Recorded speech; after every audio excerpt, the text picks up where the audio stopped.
ಎಲ್ಲರಿಗೂ ನಮಸ್ಕಾರ. ಇವತ್ತು ನಾನು ಹೇರ್ ಕೇರ್ ಟ್ರೀಟ್ಮೆಂಟ್ನಲ್ಲಿ ಅವೇರ್ನೆಸ್ ಮೂಡಿಸಲಿಕ್ಕೆ ಈ ವಿಡಿಯೋನ ಮಾಡ್ತಾ ಇದ್ದೀನಿ. ನಾನು ಇತ್ತೀಚೆಗೆ ನನ್ನ ಕ್ಲಿನಿಕ್ನಲ್ಲಿ ನೋಡಿರುವಂಥ ಪೇಷಂಟ್ಸ್ಗಳಲ್ಲಿ ತುಂಬ ಮಿಸ್ಕನ್ಸೆಪ್ಷನ್ಸ್ ಮತ್ತು ಮಿತ್ಸ್ ಕಂಡು ಬಂತು ಹೇರ್ ಕೇರ್ ಟ್ರೀಟ್ಮೆಂಟ್ ಸಂಬಂಧಪಟ್ಟ ಹಾಗೆ. ಏನಂತಂದರೆ ಮಿನಾಕ್ಸಿಡಿಲ್ ಇರ್ಬೋದು.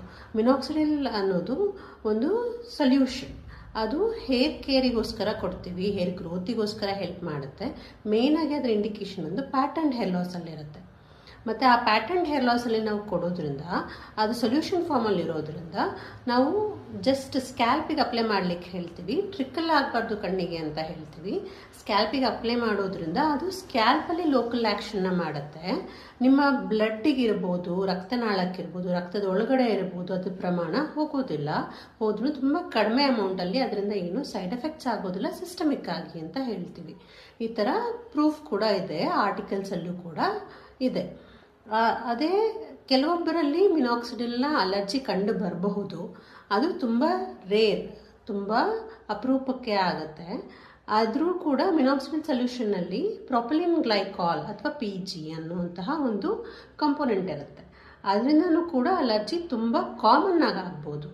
ಅದು ಇಲ್ಲದೆ ಇರುವಂತಹ ಮಿನಾಕ್ಸಿಡಿಲ್ ಪ್ರಿಪ್ರೇಷನ್ಗಳು ಕೂಡ ಇದೆ. ಅದನ್ನು ಕೊಡೋದ್ರಿಂದ ಏನು ಅಲರ್ಜಿ ಆಗ್ತದೆ ಅದು ಕಡಿಮೆ ಆಗುತ್ತೆ ಅಥವಾ ಆಗೋದಿಲ್ಲ, ಮೇನಾಗಿ ಆಗೋದಿಲ್ಲ.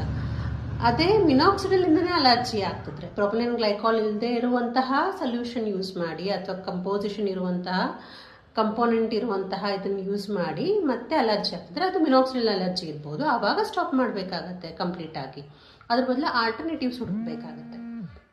ಅದು ಬಿಟ್ಟು ಸುಮ್ಮನೆ ಹೆದರ್ಕೊಳ್ಳೋದ್ರಿಂದ ಅಥವಾ ಫಿಯರ್ ಮಾಂಗರಿಂಗಿಂದ ಇದಕ್ಕೆ ಸೊಲ್ಯೂಷನ್ ಸಿಗುತ್ತೆ. ಹಾಗಾಗಿ stay fully inform and be aware. Thank you.